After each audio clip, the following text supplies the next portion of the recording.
Bonjour, c'est Nicolas Bonnet, je suis l'invité santé sur Africa Radio.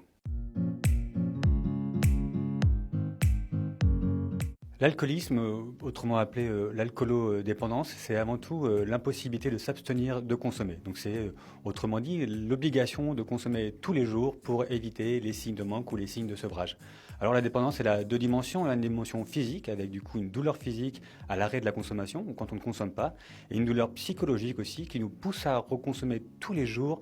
dans l'idée que finalement si on ne consomme pas, on va mettre en péril sa vie. On considère en France qu'il y a à peu près 5 millions de personnes qui ont une consommation excessive avec l'alcool, donc qui ont du mal à gérer leur consommation d'alcool au quotidien et qui consomment donc de manière excessive. Parmi ces 5 millions de personnes, on estime à 2 millions de personnes qui sont dans une situation de dépendance, donc avec véritablement cette obligation continue de consommer de l'alcool. La meilleure des préventions de l'alcoolodépendance et des consommations à risque d'alcool, c'est d'abord de pouvoir agir très tôt dans le développement des personnes, donc agir très tôt dès l'école primaire, le collège et puis ensuite le lycée, en accompagnant les jeunes et en évitant du coup qu'ils aient des consommations à risque à l'adolescence et qui ensuite du coup elles déboucheraient sur des situations de dépendance.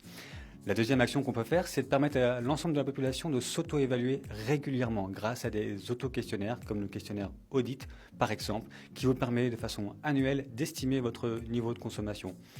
Troisième chose, évidemment, quand on est en situation ensuite déjà d'usage à risque ou de dépendance, c'est de faire appel aux structures spécialisées qu'on peut retrouver sur Alcool Info Service, mais qu'on peut aussi retrouver autour de chez soi, en allant voir son médecin généraliste, en allant voir les centres de soins, d'accompagnement et de prévention en addictologie, qui sont les ressources locales qui permettent de pouvoir limiter et gérer très rapidement les situations de dépendance.